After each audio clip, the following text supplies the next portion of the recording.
Warning, this video may contain items that may be disturbing to sensitive people. So if you are disturbed by certain items, please go to the next video that Scarlett produces. If not, enjoy this video, and I thank you so much for watching. And this is episode number 2 of Atlanta Murderers.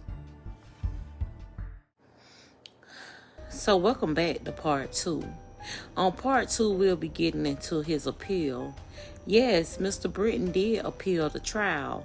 Mr. Brittain felt like the evidence that was shown in the previous trial that got him sentenced to murder was all hearsay. He felt like it was hearsay based on the fact that the trial was using DVDs from the jury surrounding the abduction of Chastity Jones. He felt like he shouldn't have been charged with murder. However, he could stand for kidnapping. He said that the DVDs did not prove that he actually killed Brutus Jones, and Chastity Jones was probably just on the run. So he felt like he should be able to appeal the case. So we're going to get into the appeal. So the evidence showed that on June 28, 2008, Jones left her baby daughter in the care of one of her best friends. She was scheduled to return back to pick the baby up later on, but she never came back. She never answered any phone calls that the friend placed because the friend began to worry about her whereabouts. So the friend testified that her not answering her telephone or picking up the baby was not typical behavior for Jones. In fact, it was quite unusual. She decided that around 2:30 she would go to Jones' home. And just at that time, Jones' daughter was returning home from school. There was neither an answer at the door to the home nor again Jones' phone. So she decided she was going to call Jones' mom. But Jones' mother hadn't heard from her either. The friend then picked up Jones' older son from school. And again, this was a usual practice for Jones. She usually picked her son up from school every day, but on this particular day, she did never show up. Then, upon returning back to Jones' residence, the friend and Jones' mother entered the home, only to find that things was out of order. Jones' home was usually a tidy place to stay.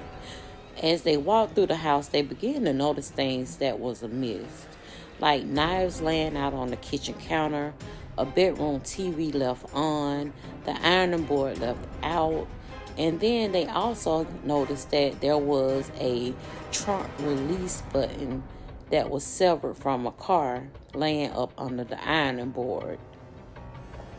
They also realized that in the garage was the baby's stroller, which usually was in Jones's car, that was also missing. They also realized that there was blood in the garage that led up the stairs to the bathroom and into the bathtub. When law enforcement arrived, they realized that there was an additional gun hole in the ceiling of Jones's bedroom and a strange liquid. The strange liquid was leading from Jones's bedroom down into the garage.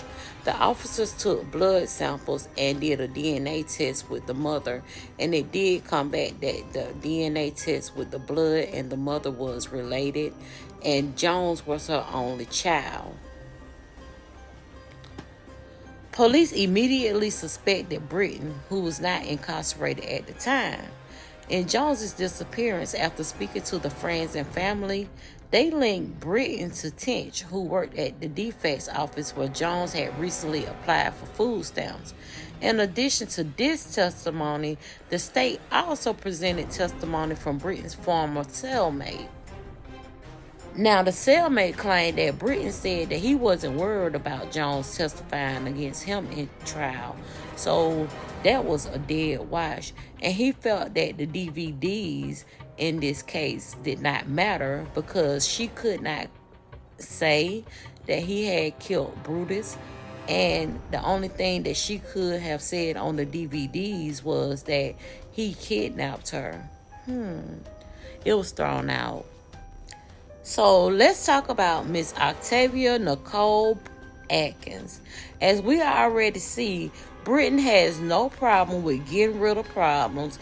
If Mr. Brittain feel like he got an issue, his cellmate claimed and testified that Mr. Brittain says that he have a 5-step method to problem solving. And step number 2 is get rid of the problem, even if it means murder. So, Octavia Atkins. At pretrial hearing, the state preferred evidence regarding the murder, kidnapping, and aggravated assault of Octavia Atkins in Forsyth County in August 2006, less than 1 year prior than Jones's May 2007 abduction. In August of 2006, Atkins' nude body was found in a Forsyth County farmhouse. Her feet was covered in mud. She had strangulation marks around her neck, and her body was covered in dirt and leaves. Just a few days prior to finding her body, she had received some money that Brittain had promised her. DNA evidence recovered from the body could not exclude Brittain as a suspect, and the location of her body was not far from the scene of a restaurant robbery Brittain allegedly committed with Atkins' boyfriend. Additionally, Atkins' vehicle was found 1 mile from Brittain's home. At trial, the state established all these facts by testimony of Shabazz. Shabazz was Atkins' boyfriend at the time. The state also presented testimony of Brittain's cellmate, to whom he mentioned Octavia Atkins. Last but not least, Samelia Blake. As to Samelia Blake, who actually lives to see another day, at the pretrial hearing, the state professed evidence regarding an incident in which Brittain broke into her home and confronted her. Between March and April of 2007, not long before he had kidnapped Jones, Brittain was romantically involved with Blake. Early one morning during this time period, while alone, Blake suddenly encountered Brittain in her home. So it's only 2 parts to this Brittain case, guys. I just wanted to let you all see the type of people who we involve ourselves with every day. We involve ourselves with significant others that we have no clue as to what they're doing. And I'm speaking to younger females because I have been in situations before where I had been with somebody who I thought, well, maybe they just doing a little this. And child, they were way faster than me because, honey, I couldn't get down with some of the things that some of these people do.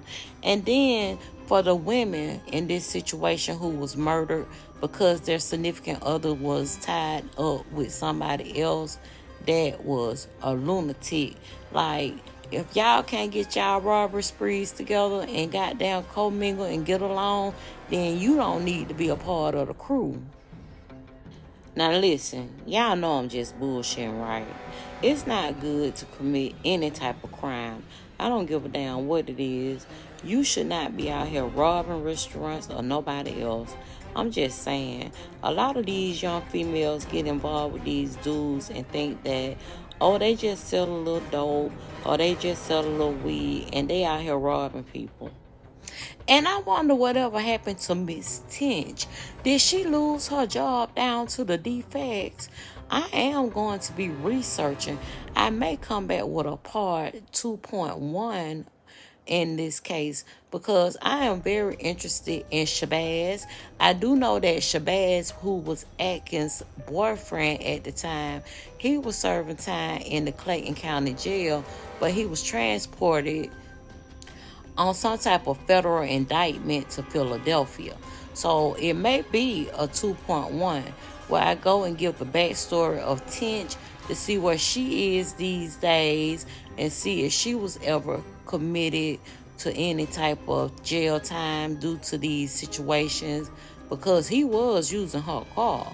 And I want to also check in on Shabazz and see what's up with him. And if you like these type of videos, go ahead and give me a thumbs up. Please comment down in the comment section. Give me more, and I will investigate more cases just like these. And I thank you so much for watching. Mwah.